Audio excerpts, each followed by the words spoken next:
You're right, guys. This is Jake over here. He's the cool, calm, collected dude. Very casual. And just the smelly guy over here, is JJ. He's the co-host today. I'm the host. Welcome to Defined by Movement. And today we're going to be talking about parkour. So I think the best place to start is what parkour is. Yeah, that's a hard place to start, isn't it? Always get that question. I always like to try and describe it to, like, if a grandparent has asked, what am I doing? Well, most people always think that it's like jumping around up high and you're kind of risking your life all the time. Or just rolling. Or just the complete opposite. Yeah. You're just rolling, like that famous clip from The Office. That's exactly what Nicola, gymnastics coach, said to me yesterday. I was talking to her and she literally described parkour as, all I see is bad gymnastics. Yeah. Which, I get it. Yeah. Like, sure. Certain techniques are changed to help with parkour, like the roll being off-centered to not hurt yourself or whatever.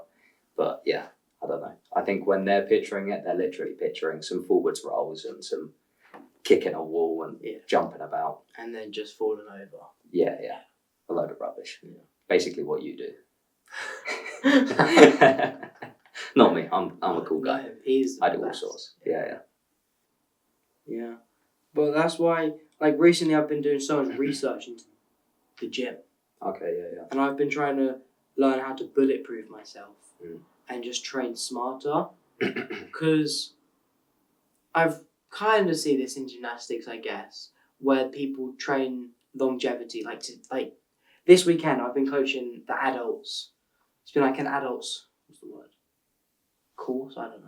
Okay, yeah. I think adults come for 2 days. Adults camp, that's the word. Right, yeah. Adult camp, gymnastics. People come for 2 days and they train. And they have all different abilities. The oldest person, like 78. Oh, sick. They were out here actually like busting out moves. There were some people like 50, 60, they did a backwards roll to handstand on the beam. Oh, yeah. That is I wouldn't do that now. grip. Yeah. Like Charlotte, who was coaching them, was like, dude, I actually don't even see our best people do that. It's disgusting. Yeah, that's horrible. And it's like, you can see, it is relatively different. Like, gymnastics is a lot more softer. Sure. For the most part. Bit more softer. Yeah. Bit more softer than concrete. Yeah. There's still high risk in gymnastics. There's still a lot high risk. Yeah. But yeah, it's people just training with a bit more intention for longevity. Just because it's more of a mainstream sport almost. It's like skateboarding, like especially when it first started, people was just sending it down rails. And now it's progressed into more of a thing. And parkour's getting there. Yeah. But it's still very hard to... There's not enough awareness. Like, we've been so lucky that we have Josh. Yeah. Like, imagine if we didn't have Josh and we had Rue teaching us the whole time. We wouldn't be able to walk. We'd both be Potentially. No offense. Yeah, no offense, Rue. Yeah. I don't know. I think they just have very different viewpoints when it comes to that sort of thing. And I think they both trained for different things in their life. Like, they've both done parkour as like a core, like correlation. But I mean, Josh was into martial arts and was training ridiculously hard when he was young and would like sort of found out the hard way what that sort of training was like. And then he found parkour, started trying to figure it out himself. Like, he had no one to coach him. No. So he's trying to learn all of these things. And then by the age of he was maybe 25, 24, he had tore his ACL. Something like that, yeah. Something like that, yeah. So then that was kind of it for his like pushing hard skills kind of career down parkour. Yeah. Which most people probably would have just stopped, but he kind of realised, okay, we probably need to go back to the drawing board a little bit. Maybe plan out some of these sessions, maintain injuries, maintain fatigue on different parts of the body. And then luckily we got the outcome of that. Yeah. All of the mistakes that he's made has kind of made us much better athletes. Yeah. And the way he trains so smartly and safely. Like, this is the thing, Josh, again, has ADHD. Everyone in parkour has ADHD. Fun fact for you. If you don't have ADHD, you're probably not good at parkour. Yeah. And Josh has put his ADHD into, like, he's so passionate and focused on learning about this, and like he literally tells me, yeah, I just did like a 5-hour deep dive into like how to do a deadlift properly. Yeah. Like just because he didn't want like us or his students getting injured doing it. Yeah. And he does that for so many different things, and we've been so lucky to have someone that does that for us. Mhm. And like it's rubbed off on how we train. So we do train in a smart way. But yeah, I've just been trying to focus on like longevity. So that includes eating. Like I've got a Fitbit now, and I use mine so much for looking at my sleep and recovery. Mhm. I like study my sleep. I see how different things affect it. So like I've got my blue light glasses now that I use. I have a nice wind down. I read. I sleep in a very cold bedroom, and all of that just helps my recovery. Mhm. So when I actually wake up in the morning, I do actually feel good. But going to bed, I'm like, oh my god, I can't lay down. What the hell? And then I have to like, there's 10 minutes to actually like lay down properly, and then I finally go to sleep. And I'm like, I wake up and I'm like, all right, I'm actually alive. Yeah. And then like gets to halfway through the day, I'm like, ain't no life. Yeah, no. I think the biggest thing with my Fitbit helping me out is that I don't really care too much about the whole sleep performance thing because I don't know too much about that sort of field. But the biggest one for me is like heart rate and what my resting heart rate is. Because I always struggle with overtraining anyway. Like as we were saying earlier, like I'll get stressed out if I think I'm not training hard enough. But if my heart rate's resting at 130, 140, I'm thinking I probably shouldn't train that hard today, if at all. I should probably have a day off, you know. Mm-hmm. Whereas if I'm kind of feeling rough and I'm like, oh, I don't want to train, but I look at my watch and it's basically telling me I'm good to go, then there's no excuses. I know I can just go crack on. Mm-hmm. So I think that's really useful with them. Yeah, 100%. Yeah. If you're looking to take your training to the next level, then head over to www.fitbit.com/movement to get 25% off any purchase of the newer models. Those models include all the standard features as well as their most advanced and newest metrics, such as the VO2 Max calculator, which is a massively helpful tool for athletes in knowing where your internal health and fitness is. Not only that, but Fitbit can also precisely predict when you will fall ill through combining hundreds of metrics.